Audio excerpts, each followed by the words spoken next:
Hello everyone, my name's Iman. Welcome back to my YouTube channel. Today we're going to be covering Chapter 9 for our MCAT General Chemistry playlist. This chapter is titled Solutions, and we're going to cover the following objectives. Objective 1 is titled Nature of Solutions. Here we're going to discuss solvation, solubility, aqueous solutions, and complex ion formation. These foundational concepts are going to be important for understanding how substances interact and dissolve in solvents. Next, we're going to move into concentration, where we're going to learn about different units, such as molarity and molality, as well as the process of dilution and its practical applications. Our third objective is on solution equilibria. We're going to examine the solubility product constant and the common ion effect, both of which are vital for predicting the solubility of compounds and understanding how different ions in a solution influence each other. Finally, we're going to cover colligative properties, including Raoult's law, boiling point elevation, freezing point depression, and osmotic pressure. Now that we know our goals for this chapter, let's go ahead and get started. Many crucial chemical reactions, both in the lab and in nature, occur in solutions, including nearly all biological processes.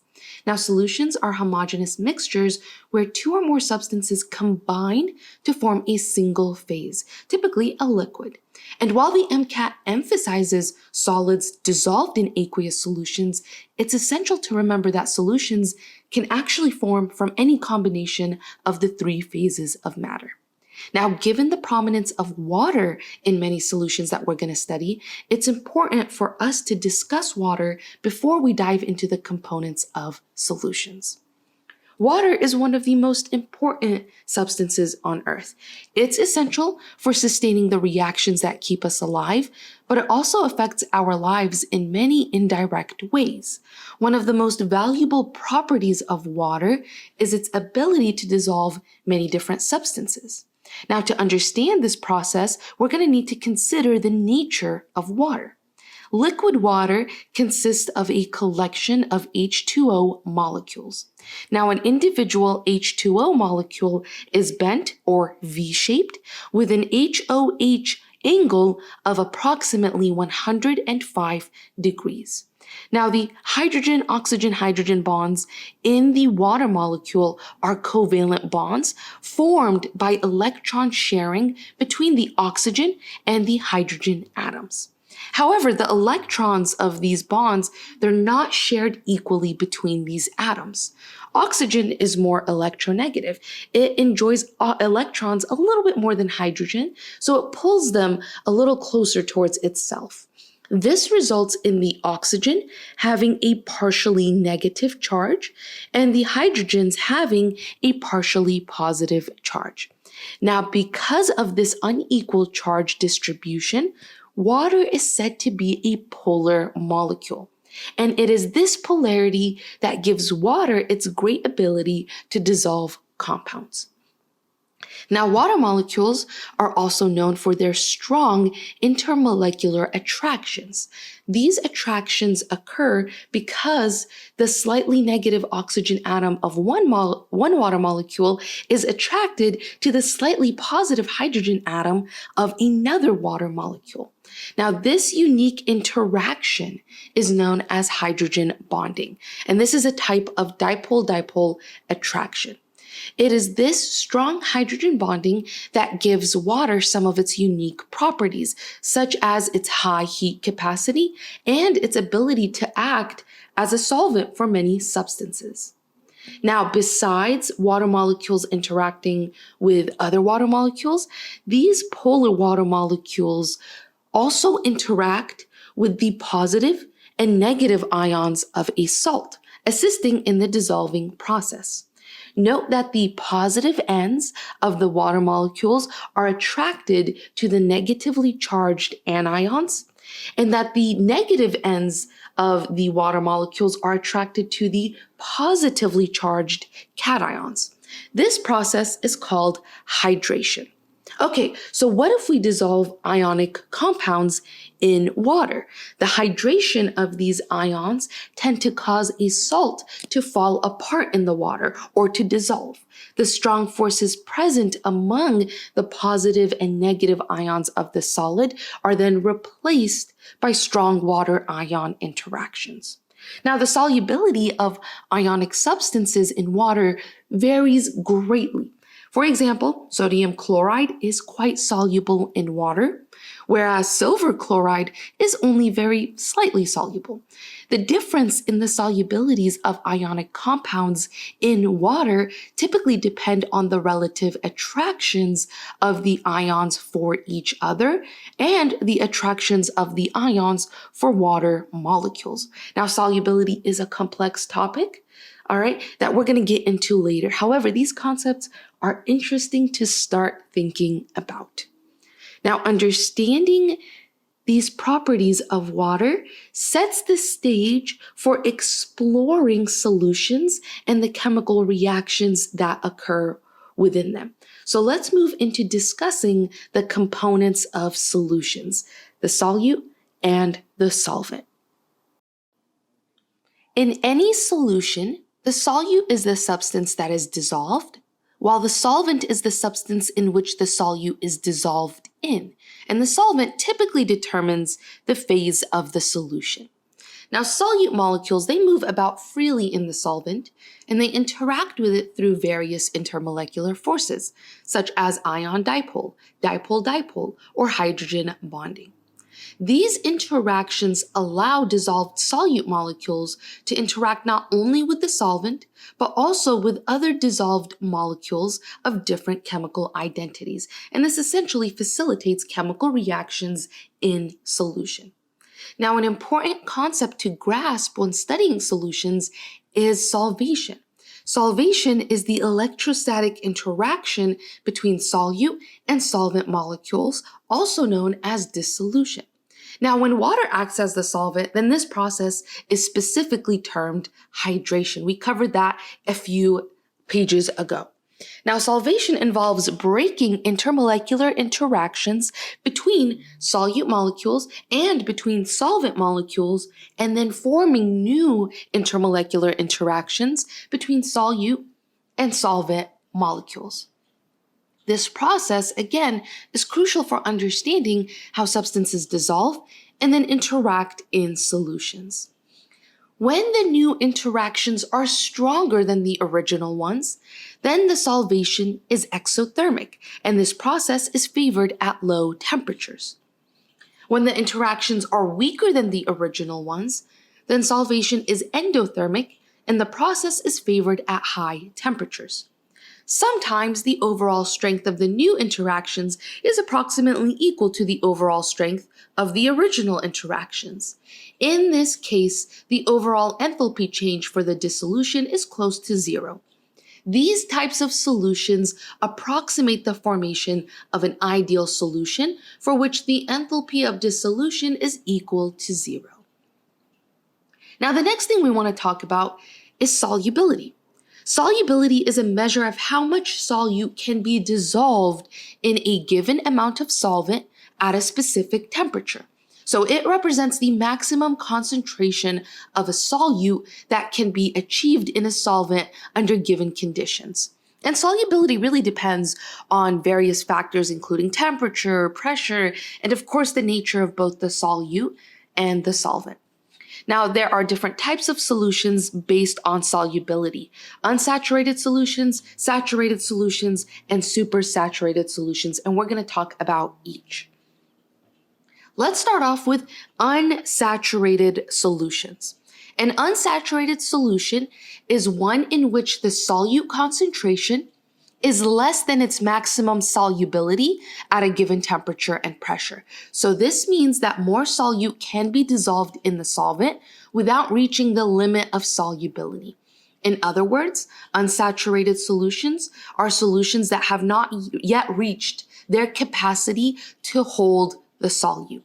So an example is when you're adding a teaspoon of sugar to a glass of water and stirring it until it dissolves, as long as the sugar continues to dissolve, then the solution remains unsaturated. What about saturated solutions? These contain the maximum amount of solute that can be dissolved in the solvent at a given temperature and pressure.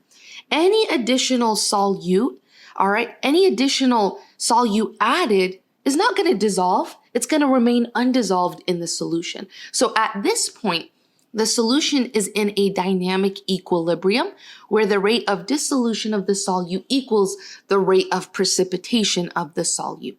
So an example of this is adding sugar to water until no more sugar dissolves and some remains at the bottom of the glass. Then the solution can be said to have reached its saturation point.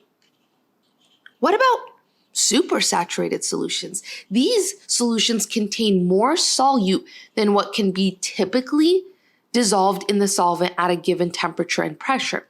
And this state is achieved by dissolving the solute at a higher temperature and then slowly cooling the solution without disturbing it. Supersaturated solutions, they're metastable, meaning they can precipitate the excess solute rapidly if they're disturbed or if a seed crystal is introduced.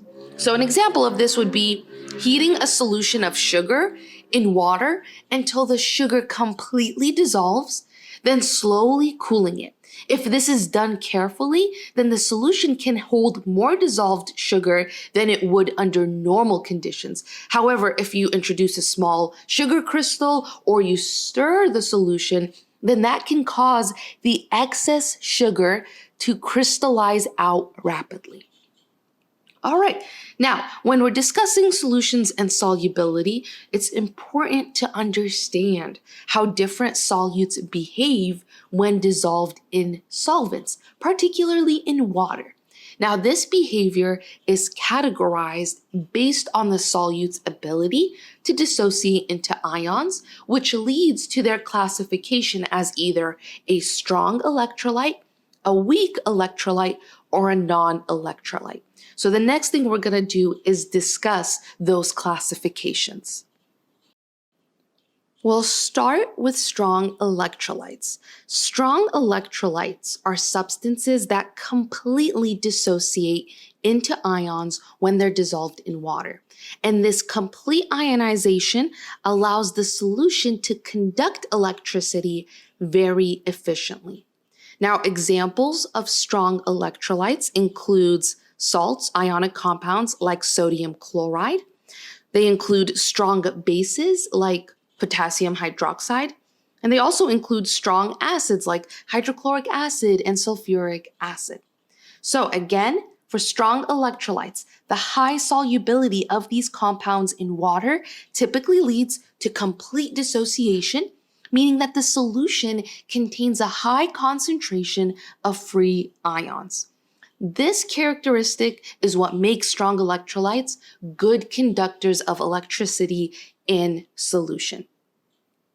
Weak electrolytes are different. Weak electrolytes only partially dissociate into ions in water. And this partial ionization means that the solution contains both ions and intact molecules, and this results in lower electrical conductivity compared to strong electrolytes. Examples of weak electrolytes include weak acids, like acetic acid, and weak bases, like ammonia. Again, although weak electrolytes dissolve in water, they do not fully ionize, and the degree of dissociation depends on the equilibrium between the ionized and non-ionized forms, and this partial ionization reflects their moderate ability to conduct electricity. Last, what about non-electrolytes? These are substances that do not dissociate into ions at all when they're dissolved in water. And so as a result, their solutions do not conduct electricity. Examples of non-electrolytes include sugars like sucrose and alcohols like ethanol. Again, non-electrolytes do not produce ions, therefore they do not conduct electricity. Now, the thing that's going to help us distinguish between strong, weak, and non-electrolytes is understanding solubility rules, which are summarized in this table right here. Now, we've gone over this in previous chapters, but we're going to remind ourselves of some of the main points. First point, all salts containing ammonium and group 1 cations, alkali metal cations, are water soluble. All salts containing nitrite and acetate anions are also water soluble. Halides, excluding fluorides, are water soluble, with the exception of those formed with silver, lead, and mercury. All salts of the sulfate ion are water soluble, with the exceptions, of calcium, strontium, barium, silver, and lead. Another point, so those are all our soluble ionic compounds, Another point, and here we're focusing on insoluble ionic compounds. All metal hydroxides, are insoluble with the exception of group 1 cations and calcium, strontium, and barium. In addition, carbonates, phosphates, sulfites, they're insoluble with the exception of those formed with the alkali metals and ammonium. So keep those points in mind. This is going to help you distinguish soluble from insoluble ionic compounds, and it's going to help you in the long run determining strong, weak, and non-electrolytes. Wonderful. Now, the final point we want to make here before we move into our second objective is complex ion formation. In the study of solutions, particularly relevant for the MCAT, understanding complex ion formation is essential. And complex ions, or coordination complexes, they consist of a central metal ion that's bonded to one or more molecules or ions called ligands. Now, these ligands donate pairs of electrons to the metal ion, forming coordinate covalent bonds. Now, the unique properties of these bonds, they play a critical role in the stability and reactivity of complex ions. A complex ion is characterized by the geometry of its structure, and that depends on the number and arrangement of the ligands surrounding the central metal ion. These complex ions are stabilized by coordinate covalent bonds where the ligands provide both electrons for the bond. So that distinguishes them from typical covalent bonds. The formation of complex ions has profound implications for solubility. It can increase the solubility of otherwise insoluble compounds. And so in biological systems, these are indispensable. Hemoglobin, with its iron chelating heme group, this is a prime example of how complex ions enable critical physiological functions. Now, with that, we can move into our second objective, which is focused on the composition of solutions. Now, chemical reactions, they often take place when two solutions are mixed. In order to perform stoichiometric calculations, we need to know two things. One, we need to know the nature of the reaction. This depends on the exact forms the chemicals take when they're dissolved. And two, we need to know the amount of chemicals present in the solution, and that's usually expressed as a concentration. Now, the concentration of a solution, it can actually be described in many different ways, and we're about to cover a couple of ways that we can describe concentration. But at this point, we're going to consider only the most commonly used expression for concentration, and that is molarity. Molarity is defined as moles of solute per volume of solution in liters. Now, chemical labs, they often purchase concentrated solutions which have to be diluted prior to use. These concentrated solutions are called stock solutions, and they're usually buying these stock solutions because they take up less space in a chemical stock room. Then, when you're about to use it for an experiment, you're going to dilute it to your desired concentration. So dilution is an important process in chemistry, especially in preparing solutions for experimental procedures. This involves adding a solvent, usually water, to a concentrated solution to decrease its concentration. Remember that molarity, this is the number of moles of solute per liter of solution. This is a standard unit of concentration in chemistry. Now, when our solution is diluted, the total number of solute in moles, that remains constant, but the volume of the solution increases, resulting in a lower molarity. Now, the process of dilution, it can be mathematically described by this equation right here. The molarity of the concentrated solution multiplied by the volume of the concentrated solution is equal to the molarity of the diluted solution multiplied by the volume of the diluted solution. This relationship shows that the product of the initial concentration and volume is equal to the product of the final concentration and volume. And this principle is extremely important because it ensures the conservation of the number of moles of solute during the dilution process. So again, notice that when a solution is diluted, the volume changes and the concentration changes, but the number of moles of solute, that does not change because all we've done is just added more solvent. Now, in this discussion of dilution, we've covered molarity now. Let's cover other units of concentration. Let's start with molality. Molality is defined as the number of moles of solute per kilogram of solvent. Molality is particularly useful in thermodynamic calculations involving temperature changes because it actually doesn't change with temperature. Then we have percent by weight, also sometimes referred to as percent by composition. These are very similar. Percent by weight is the weight ratio, weight of solute over weight of solution multiplied by 100%. Percent composition is mass of solute divided by mass of solution multiplied by 100%. Then we have mole fraction. We saw this in our gas chapter. Mole fraction is the ratio of the number of moles of a component to the total number of moles of all the components in the solution.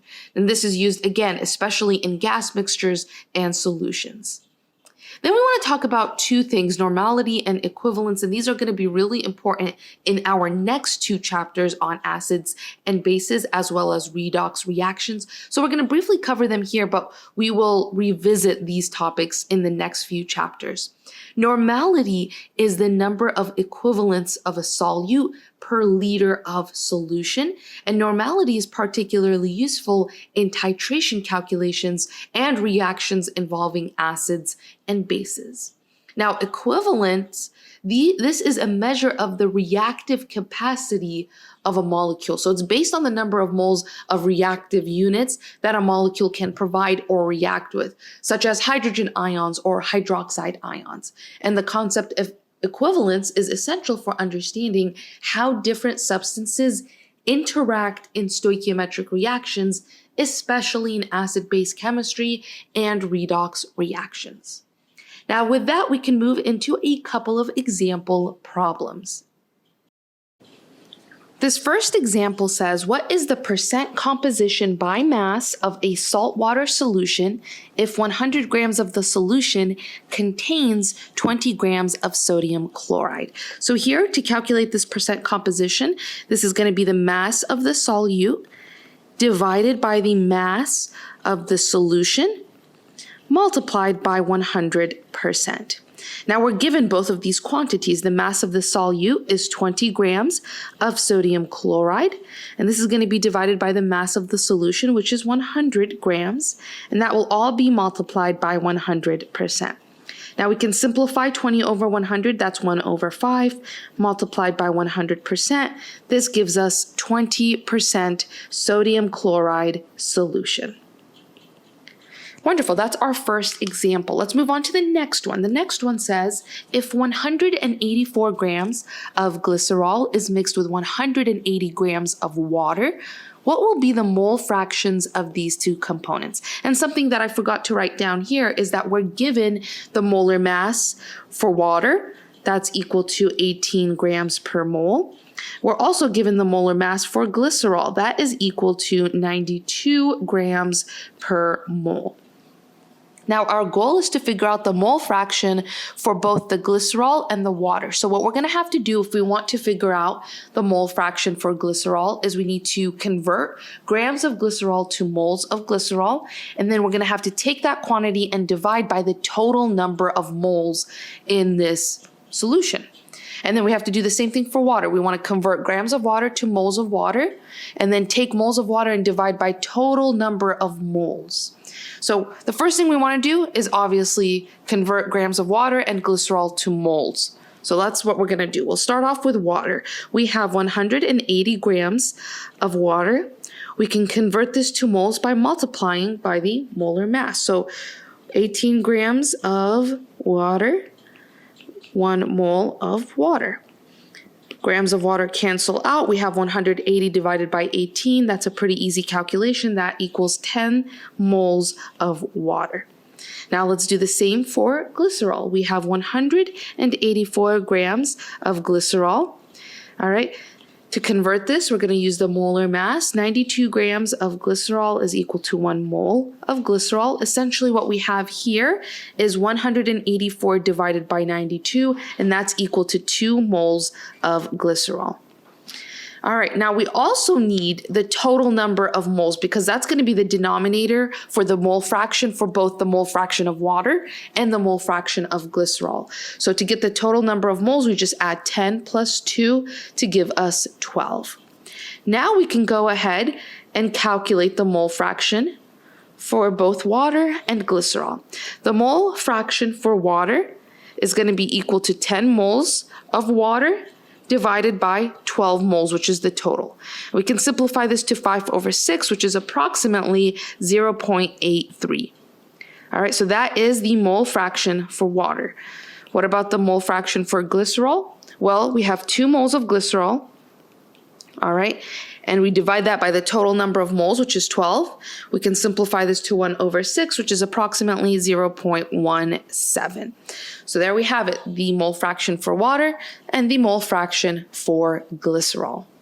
Let's go ahead and move on to the third example. The third example says if enough water is added to 11 grams of calcium chloride to make 100 milliliter of solution, what is the molarity of the solution? Now remember that molarity is moles of solute divided by liters of solution. All right, now we don't have moles of solute, but we're given grams. All right, we're given the mass of calcium chloride. We can easily convert that into moles. So that's the first thing we want to do. We have 11 grams of calcium chloride, and we can use molar mass here to convert to moles. So 111.1 grams of calcium chloride gives us 1 mole of calcium chloride.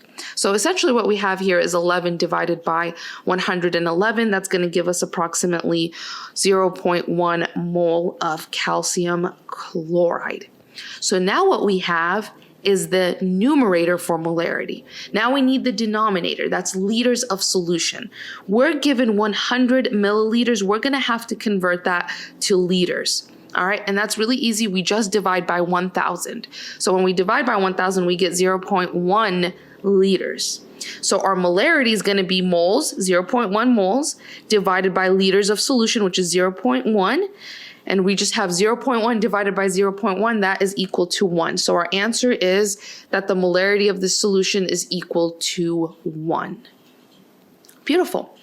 Our next example says if 10 grams of sodium hydroxide are dissolved in 500 grams of water, what is the molality of the solution? Now, molality is moles of solute divided by kilograms of solvent. Now let's go ahead, and the first thing we want to do is get moles of solute. We're given grams, all right, of sodium hydroxide. We need to take that and convert it to moles.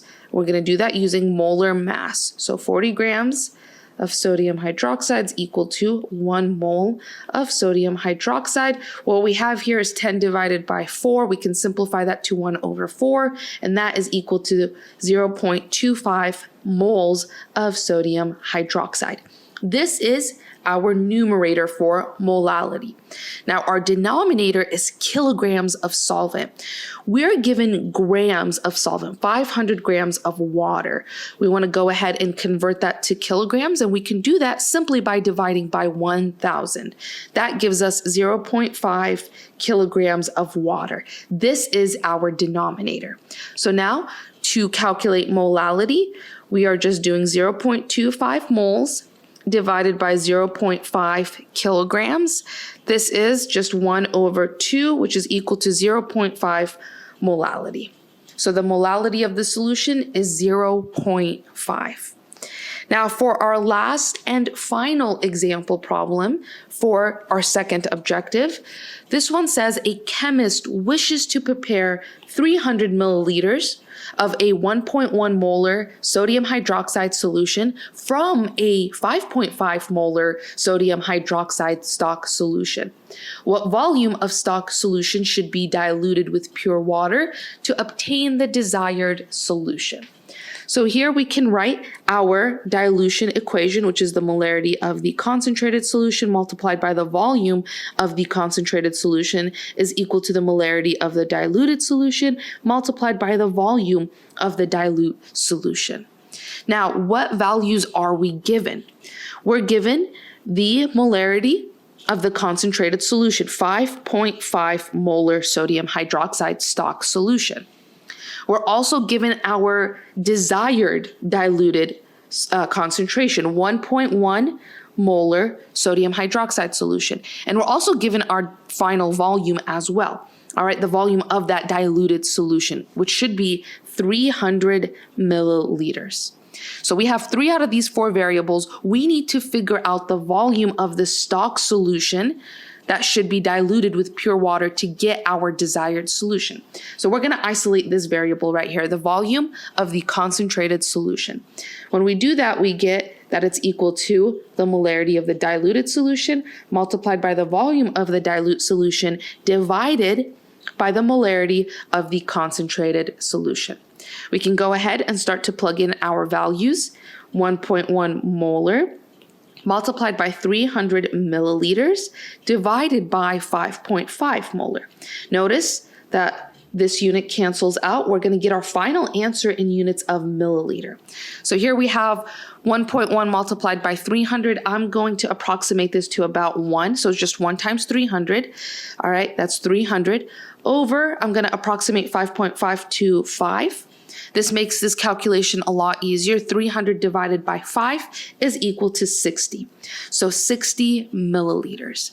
Now we can also convert this to liters if we want. Very easy. Just divide by 1,000. But it doesn't tell us that we need our answer in milliliters or liters, so it doesn't matter. We can leave it as is. And with that, we've completed objective 2. We're going to stop the video here. In the next video, we're going to continue our lecture moving into our 3rd objective. I hope that this was helpful. Please let me know if you have any questions, comments, concerns down below. Other than that, good luck, happy studying, and have a beautiful, beautiful day, future doctors.